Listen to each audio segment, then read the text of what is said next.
In these verses of Surah Al-A'raf, we also see that Allah subhanahu wa ta'ala says, إِنَّ الَّذِينَ كَذَّبُوا بِآيَاتِنَا وَاسْتَكْبَرُوا عَنْهَا, that those people who rejected our verses, our signs, and they became arrogant. تَكَبَّرُوا عَنْهَا, اسْتَكْبَرُوا عَنْهَا, they found, or they're faced with the ego.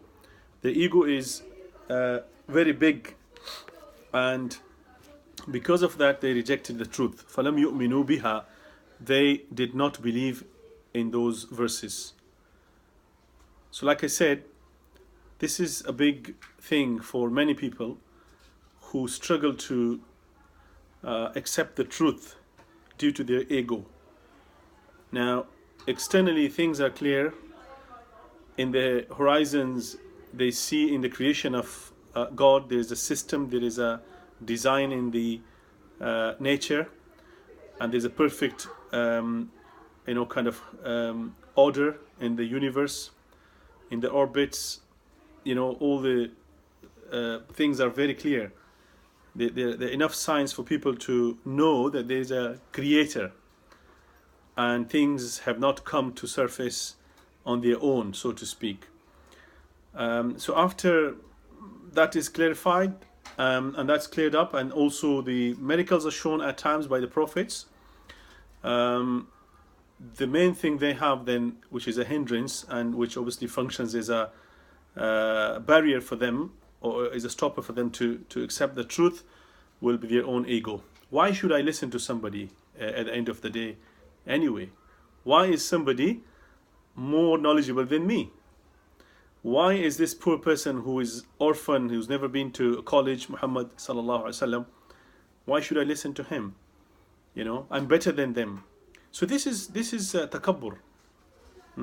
Because when you're not prepared to listen to somebody, obviously that is based on some other things other than the truth itself, and that's in itself is takabbur. That's your ego, and that's you feel better, you feel higher than the person who's speaking to you. So even in normal circumstances, people won't be prepared and ready to listen to others and others' point of views, if and when, or they're not ready to think of themselves equal to others. So when they come into common ground on equal terms, then they are prepared to listen to each other. They are prepared to learn from each other. If you have this in your mind that I know everything, or I know my knowledge or my sources of knowledge are stronger and better than others, then you just shut all the windows, all the doors for you to learn anything from others. And that's what happens in the world as well. People select, they have selective acceptance of the truth. They don't have the absolute kind of terms with when it comes to accepting the truth. I would accept my truth. I mean, it's not the truth, is it? But Quran, Islam, the Prophet, Allah, they call to the absolute truth, the truth, not my truth. And that's why Quran does not use any foreign language in terms of when it's calling to look at, think in, pay attention to. All what it says is look at the creation, look at yourselves, look at the horizons, look at the universe, look at the mountains, look at the clouds, how things form, look at the life that Allah created, everything from the water. So these are the things that Quran normally calls people to. And if and when they're free to listen, okay, sometimes they're not free to listen to the truth. They're influenced heavily by external forces controlling them, without realizing that they are being controlled, but they are being controlled. Today we have the alternative truth. I mean, come on, that's something that, many of the things George Orwell, predicted in his book, and they're coming into surface today. People talk about, alternative truth. Well, it's not alternative truth. There's no alternative truth, you see. It's my selective source of accepting the truth. But that's why Quran uses the language of signs of the Allah subhanahu wa ta'ala, which is in horizons, you see. So in the universe, which is shared by humanity, you see, there's no exclusivism or inclusivism of one race of human on the truth in that sense. The truth is out there.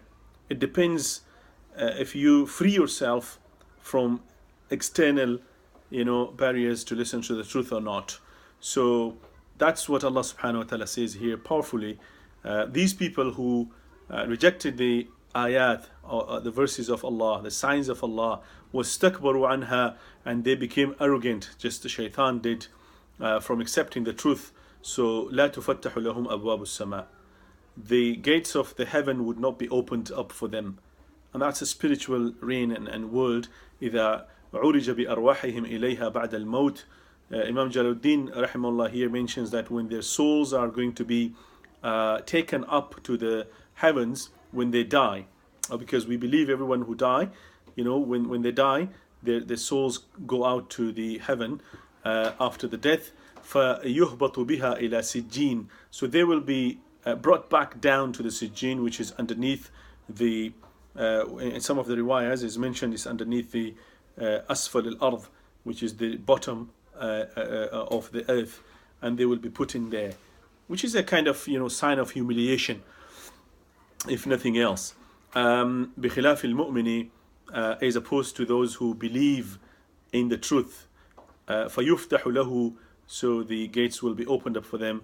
ويصعد بروحه, and his soul will be taken up إلى السماء السابعة, to the seventh heaven, كما ورد في حديث, as it is mentioned in the hadith of the Prophet sallallahu alaihi wasallam, which is in Ahmad and Abu Dawood rahimahumullah, and they mention from Bara ibn Azib this hadith, which clearly mentions that malaika, the angels, they put the soul of a believer in the kafan of Jannah, in the shroud of Jannah, and in the fragrances of Jannah, and they take it to the first heaven, and the gates are opened for him, and then from each heaven it's being welcomed, it's given a homage and welcome, because that's where they came from. The first man on earth came from the Jannah, until it reaches the seventh heaven, and in the opposite direction the goes the soul of the non-believer. So that's a kind of honoring the person who's been sacrificing for the sake of Allah, who's been believing in the signs of Allah, who's been admitting to the truth and saying that there's only one creator, there's only one God, Allah subhanahu wa ta'ala, who created the heavens and the earth. So وَلَا يَدْخُلُونَ الْجَنَّةَ, and they will never enter Jannah, because Jannah is the place of peace, the abode of peace, the place where Allah would keep the souls of those people who and He would keep those people who are happy, who He's happy with. حَتَّى يَلِجَ الْجَمَلُ فِي سَمِّ الْخِيَاطِ, until the camel goes into the hole of the needle. So there's a very small hole in the needle. Needle itself is very thin, and then this hole inside the needle where you put the thread in, the whole camel. A camel, it's impossible, isn't it? It's impossible that the camel would enter the hole of the needle. Until that happens, they won't be able to enter the Jannah. So ثقب الإبرة وهو غير ممكن, it's mahal, and it's not possible. فكذا دخولهم, so their entrance to Jannah is also impossible. وكذلك نجزي المجرمين, Allah subhanahu wa ta'ala says وكذلك الجزاء, this is like the reward. نجزي المجرمين, we give this reward to the criminals. بالكفر مجرمين بالكفر, whose crime is to reject the truth and to reject the signs of Allah subhanahu wa ta'ala. So that's what we do with them.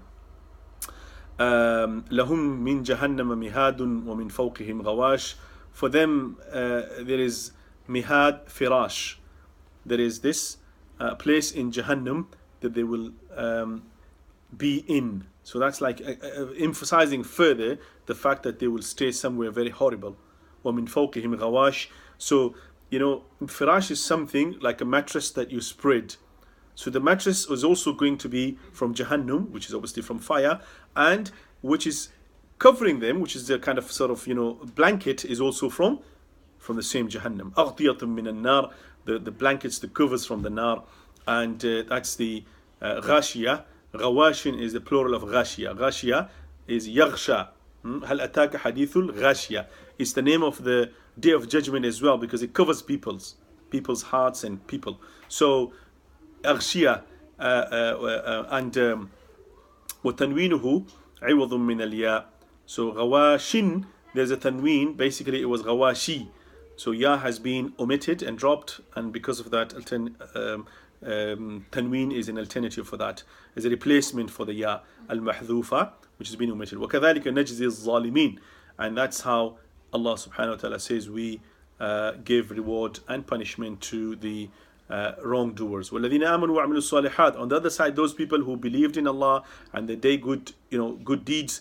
مبتدأ وقوله لا نكلف نفسا إلا وسعها. So Allah subhanahu wa ta'ala says we do not, in the middle